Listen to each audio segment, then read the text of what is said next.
Hello everyone, welcome back to my channel Pinky's makeover. तो मैं फिर से एक फुल ब्राइडल मेकअप ट्यूटोरियल लेके आ गई हूँ। ये रही मेरी मॉडल और ये है बंगाली लुक, और इसमें मैंने कुछ भी फ़िल्टर नहीं लगाया है। और हमारी जो ब्राइड मतलब मॉडल है, उनका जो स्किन है बहुत ही प्रॉब्लमेटिक स्किन है, वो मैं अभी आपको दिखाऊंगी। तो ये तो मेकअप के बाद का लुक है। तो कैसा ये लुक लगा ज़रूर बताइएगा, और अगर ये लुक को सीखना चाहते हैं स्टेप बाय स्टेप तो ये वीडियो को एंड तक ज़रूर देखें, एकदम से स्किप ना करें। तो चलिए स्टार्ट करते हैं। सबसे पहले मैंने देखिए इनका जो स्किन है वो आपको अभी दिखाऊंगी मैं। पहले मैंने टोनर अप्लाई किया है, उसके बाद इनका स्किन बहुत ऑयली होने के कारण मैंने इनका फेस पे मॉइस्चराइज़र लगाया है, जेल बेस्ड मॉइस्चराइज़र न्यूट्रीजिना का। उसके बाद मैं स्ट्रोब क्रीम लगा रही हूँ स्विस ब्यूटी का। और उसके बाद स्ट्रोब क्रीम को आपको हल्के हाथों से प्लेस कर देना है।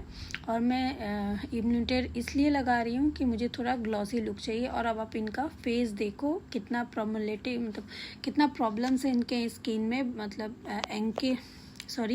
ब्रोनो भर भर के है, और सब के सब एक्टिव एक्ने हैं, मतलब पूरी तरह से एक्टिव हैं। उनको हाइड करना थोड़ा मुश्किल है। तो इसीलिए मैंने सबसे पहले रिकॉर्ड का कंसीलर पैलेट लिया है, और उसी में से ऑरेंज करेक्टर लेके पहले मैं उनके जो दाग धब्बे, क्योंकि कुछ कुछ एक्ने हैं जो ठीक हो गए हैं मगर उनके दाग रह गए हैं, और कुछ कुछ हैं पिंपल जो अभी भी एक्टिव हैं, ठीक है, जिसमें पस भरा हुआ है, जिसमें आपको दिखा रही हूँ, जिसमें मैंने पस भरा हुआ है, निकले हुए हैं, उठा हुआ है, उस पर मैंने लगा रही ग्रीन करेक्टर, ठीक है। और उसके पहले लगाया है मैंने दाग को हाइड करने के लिए ऑरेंज कलेक्टर। उसके बाद में अप्लाई करने के बाद में आपको थोड़ा थोड़ा ही अप्लाई करना है, कोई भर भर के नहीं करना है। हमेशा कंसीलर जितना हो सके कम क्वांटिटी में ही यूज़ करिएगा। उसके बाद में ब्यूटी ब्लेंडर से मैं उसे अच्छी तरह से ब्लेंड कर दूँ। अच्छी तरह से मीन दैट कि आपको एकदम से स्किन के साथ अब्जॉर्ब नहीं कर देना है, हल्के हाथों से, जैसे आप देख पा रहे हो। उसके बाद में मैं क्या करूँगी, इस जो ऑरेंज करेक्टर को मैंने लगाया है, बहुत लोग क्या करते हैं ना, इसके बाद में डायरेक्ट फाउंडेशन लगा देते हैं। तो फाउंडेशन अभी आपको नहीं लगाना है, इसको न्यूट्रलाइज़ करना है। इसको न्यूट्रलाइज़ करने के लिए आपको एकदम एग्जैक्ट इनके स्किन टोन के से एक शेड लाइटर आपको कंसीलर लेके अप्लाई करना है, ठीक है, ताकि जितना भी ऑरेंज कलर है वो सारा हाइड हो जाए, नहीं तो वो आगे चल के ग्रे पड़ जाएंगे वो मेकअप। बहुत लोग बोलते हैं ना मेरा मेकअप ग्रे क्यों हो गया, इसी वजह से मेकअप ग्रे हो जाता है। उसके बाद आज का जो लुक था वो HD था, तो उसके लिए मैंने HD फाउंडेशन लिया है PSC का, ठीक है। ये एक HD, मतलब कैसे समझाऊँ मैं, एक HD लुक ये प्रोवाइड करता है, लाइक दैट, जैसे कि मतलब नो मेकअप लुक, ठीक है ना, उस तरीका। और इसका देखिए कंसिस्टेंसी कितना पतला है, मतलब ये ज़्यादा थिक नहीं है, ठीक है, लेकिन इसका कवरेज 80 to 90% है, ओके। तो इनके स्किन से मैंने एक शेड लाइटर ही लिया है, क्योंकि ये अभी सेट होगा, अब्जॉर्ब होगा स्किन में, तो ऑटोमेटिक इनके स्किन के कलर में अब्जॉर्ब हो जाएगा। उसके बाद मैं ले रही हूँ रिकॉर्ड का कंसीलर, शेड नंबर है 02। उसके बाद में उसी से इनका जो हाईलाइट एरिया है उसको मैं हाईलाइट करूँगी, जैसे आँखों के नीचे हो गया, आपका नोज़ में हो गया, फोरहेड में हो गया, चिकबोन में हो गया, तो ये जगह आपको हाईलाइट कर लेना है। तो और ये जो है मैट फाउंडेशन है, और इनका स्किन भी ऑयली है, तो उसके लिए ये वाला बेस्ट रहेगा। उसके बाद मैंने रिकॉर्ड का ही ये लिया है कंटूरिंग, क्रीम कंटूरिंग भी बहुत लोग हैं कि जो मतलब करना नहीं चाहते, जिनको करने में बहुत ही डर लगता है। डरने की बिल्कुल बात नहीं है। क्रीम कंटूरिंग से क्या होता है ना, एक बहुत अच्छा इफ़ेक्ट आता है, मतलब शैडो टाइप का आता है, जो कि पाउडरी से उतना नहीं आता। तो जो लोग क्रीम कंटूर नहीं कर पाते हैं वो लोग पाउडर में स्किप करते हैं, ठीक है। उसके बाद में आपको देखिए उसको अच्छी तरह से नीचे की तरफ में, मैंने जैसे वो लाइन टाना है ना नोज़ के पास में, देखिए मैं उसे नीचे की तरफ में ड्रैग कर रही हूँ, आपको भी नीचे की तरफ में ड्रैग करना है, ठीक है। मेरा कंटूरिंग कंप्लीट हो गया। उसके बाद मैंने ब्लश लगाया है। ब्लश को भी डायरेक्ट आपको लेके ऐसे नहीं प्लेस करना है, ऑलवेज अपने हाथ में या फिर आपका जो पैलेट होगा उसमें लो पंप करो। उसके बाद ब्रश से उसे एक्टिवेट करो, देन उसके बाद आप अप्लाई करो, ठीक है। आपको जहाँ जहाँ आपको ब्लश चाहिए, जैसे गालों में और चिकबोन में, होने के बाद में आप उसको एक बार ब्रश से अप्लाई करने के बाद ब्यूटी ब्लेंडर से उसको अच्छी तरह से सेट कर दीजिएगा। वो वीडियो स्किप हो गया मेरे से। उसके बाद मैंने रिकॉर्ड का ही बनाना पाउडर लिया है और उसे अच्छी तरह से अप्लाई करना है। तो उसमें भी आपको बता दूं, आपको पाउडर उठा के डायरेक्ट फेस पे नहीं लगा देना है। उसको आपको पहले डैब डैब करके उसका एक्स्ट्रा पाउडर जो है या तो हाथों में या फिर जैसे मैंने दिखाया ना ढक्कन में मैंने डैब कर लिया था, उसी तरह उसके कैप में आपको ढक्कन में एक्स्ट्रा पाउडर निकाल के अप्लाई करने के बाद में ब्रश से उसे अच्छी तरह से आपको निकाल देना है।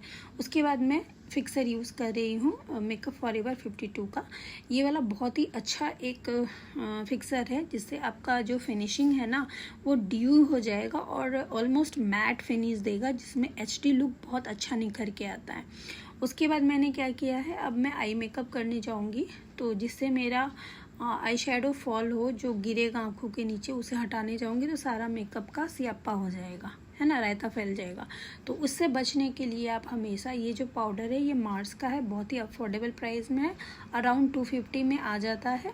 तो इसे आपको अंडर आई के नीचे लगाना है, ठीक है ये। और इसको आप डस्ट ऑफ कर दोगे, ये अपना कोई स्कार्स नहीं छोड़ता है, वाइटनेस नहीं छोड़ता है। तो उसके बाद मैंने लगाने के बाद में मैंने आईब्रोज़ को मैं डिफ़ाइन कर रही हूँ अच्छी तरह से। आपको आईब्रोज़ डिफ़ाइन करने के बाद में कंसीलर से जो आईब्रोज़ को मैंने अच्छा याद आया, उसमें मैंने आईब्रोज़ में मैंने मेकअप फॉरएवर 50 का जेल बेस लाइनर लिया है। उसे अप्लाई करने के बाद में अब मैं रिकॉर्ड का ही 02 शेड नंबर से कंसील से मैं आईब्रोज़ को डिफ़ाइन कर रही हूँ। करने के बाद में पूरे आईलिड में कंसीलर को आपको अप्लाई कर देना है। देन उसको ब्यूटी ब्लेंडर से डैब डैब करके उसको सेट कर देना है, फिर उसको पाउडर से भी सेट कर देना है। उसके बाद आपका आई मेकअप करने के लिए रेडी है। उसके बाद मैं सबसे पहले एक येलो कलर का शेड लेके, देखिए अब दोनों आँखों में मैंने अच्छी तरह से आई लिड पे अप्लाई किया है। उसके बाद एक लाइट ऑरेंज कलर लिया है, उसी और येलो के ऊपर में ही प्लेस कर रही हूँ साइड में, साइड से एकदम कॉर्नर की तरफ में आपको नहीं लगाना है। जेहेतु मेरी मॉडल का आइज़ जो है ना हुडेड आइज़ है, तो इनमें कोई और ड्रामा मतलब कुछ भी ऐसे हैवी आई लुक दूंगी ना तो इनके ऊपर जाएगा नहीं। आंखें और बड़ी दिखाने के लिए मैंने ही इनके ऊपर ब्राउन कलर का स्मोकी आई किया है। जैसे कि इनका साड़ी का कलर डार्क नहीं मरून टाइप का था, रेडिश मरून, तो उसी हिसाब से मैंने कलर अप्लाई लिया है। और आपको सबसे इम्पॉर्टेंट बात है कि आपको अच्छी तरह से ब्लेंड करना है। जितना अच्छी तरह से आप आई शेडोज़ को ब्लेंड करोगे उतना ही अच्छा आपका आई मेकअप निखर के आएगा। देखिए मेरा बात करते करते मेरा जो आई मेकअप का कलर था वो कंप्लीट हो गया। उसके बाद मैंने इनर कॉर्नर में वाइट आई शेडो से दिया है क्योंकि ब्लाउज वाइट था उसकी वजह से, और इनकी आँखें थोड़ी पॉप ऑफ हो। और उसके बाद वाइट शिमर भी लगाया है। उसके बाद मैं ये लगा रही हूँ चिंकी ग्लिटर्स। इसमें ऑलरेडी एक ब्लू टाइप का टेक्सचर रहता है जो आसानी से प्लेस हो जाता है। उसके बाद मैं लगाऊंगी पिगमेंट लिया है मैंने स्विस ब्यूटी का, और उसे मैं ब्रश की सहायता से उसे मैं अप्लाई कर रही हूँ। अगर आपको चंकीज़ नहीं देने हैं तो आप अवॉइड कर सकते हो, ठीक है। उसके बाद में इनर कॉर्नर में मैं वाइट कलर का ही आई शेडो पिगमेंट लगा रही हूँ, ताकि जब मैं लाइनर से उसकी आँखों को डिफ़ाइन करूँगी, जैसे फॉक्सी आई लाइनर्स होते हैं ना, उस तरीक़ा से डिफ़ाइन करूँगी तो वो अच्छे निखर के आएंगे। उसके बाद में एक गाइडलाइन मैंने ले लिया है। उसके बाद मैं आईलिड पर अच्छी तरह से देखिए पेंसिल ब्रश की सहायता से पहले मैंने साइड का लाइन बनाया, उसके बाद मैंने इनर कॉर्नर को उसके साथ मर्ज किया। डायरेक्ट आप इनर कॉर्नर से काजल उठाओगे तो उतना अच्छा नहीं होगा। उसके बाद मैंने काजल लगाया है। लगाने के बाद मैंने ब्राउन कलर का आई शेडो से उसे अच्छी तरह से ब्लेंड कर रही हूँ ताकि एक स्मोकी इफेक्ट आए और देखने में बहुत ही ब्यूटीफुल लगे। ये रहा मेरा आई मेकअप कंप्लीट हो गया गाइस। और उसके बाद मैंने लंदन प्राइम का आई लैशेस लगाया है। उसके बाद मैं मेकअप फॉरएवर 52 का कॉम्पैक्ट लगाने जा रही हूँ। इसमें भी आप एक और ट्रिक सीख लो। अगर मान लो आपको लगे कि या फिर क्लाइंट को लगे कि ब्लशर दीदी ज़्यादा हो गया, मुझे इतना लाल लाल नहीं चाहिए, तो आप उससे इसे भी कम कर सकते हो। आप कॉम्पैक्ट को क्या करोगे कि सीधा ब्लशर के ऊपर में अप्लाई करोगे। अभी तो मैंने हाईलाइट जोन पे किया था, अब मैं ब्लशर के ऊपर भी करूँगी क्योंकि मुझे लग रहा था कि ब्लशर थोड़ा सा ज़्यादा हो गया है। अब आप फ़र्क देख पाओगे। देखो मैंने एक साइड में ब्लशर के ऊपर लगाया कॉम्पैक्ट और दूसरे साइड में नहीं लगाया। देखिए दूसरा साइड भी रेड ज़्यादा लग रहा था। तो अब ये पूरे मैंने फेस पे अच्छी तरह से कॉम्पैक्ट को अप्लाई कर दिया है। ताकि ये पूरा ये हो जाए, ठीक हो जाए। उसके बाद मैंने फिर से ब्रॉन्ज़र लिया है। उनको जो उनकी जो फेस है ना थोड़ा सा चबी है, तो मुझे उसे और भी थोड़ा सा कंट्रोल करने का ज़रूरत है, तो दैट्स वाई मैंने एक कंट्रोलिंग लिया। ये भी मेकअप फॉरएवर 52 का है, शेड नंबर है 04। उसके बाद में देखिए कैसे ब्रॉन्ज़र कैसे यूज़ किया जाता है। नीचे की तरफ में आपको ड्रैग करके आपको ब्रश से ऐसे तरीक़ा से लगाना है, कभी भी सीधा नहीं लगाना है। जिस तरीक़ा में आपको प्लेस करना है उसी से नीचे करना है।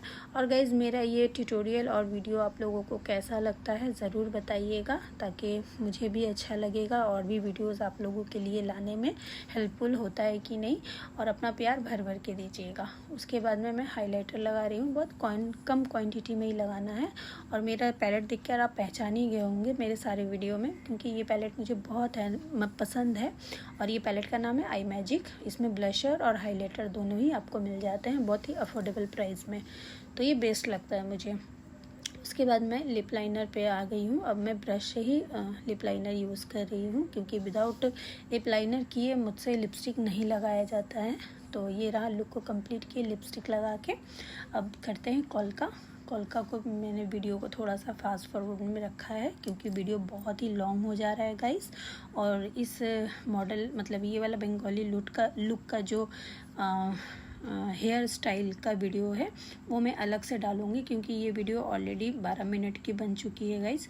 तो उसी हेयर को ही लेके हम डिस्कशन कर रहे थे कि एक साबिक की लुक दें कि नॉर्मल, कि थोड़ा सा बाउंसी लुक रखें, क्योंकि उनका फेस थोड़ा सा चबी है। ठीक है, ये मेरा कोलका कंप्लीट हो गया, हेयर का भी डिस्कशन हो गया, थोड़ा सा रील्स बनाने के लिए नौटंकी भी हो गया, और अब ज्वेलरी के लिए भी पसंद कर लिए। और ये रहा फाइनल लुक गाइस। तो मेरी मॉडल कैसी लग रही हैं और मेरा काम आपको कैसा लगा ज़रूर बताइएगा। और अगर मेरे वीडियो में कोई चीज़ की कमी होगी कि हाँ ये अच्छा नहीं लगा, वो अच्छा नहीं लगा, थोड़ा मैम ऐसा होना चाहिए, थोड़ा वैसा होना चाहिए, तो प्लीज़ मुझे कमेंट सेक्शन में ज़रूर बताइएगा, ताकि मैं अपनी गलतियों को सुधार सकूं। Thank you for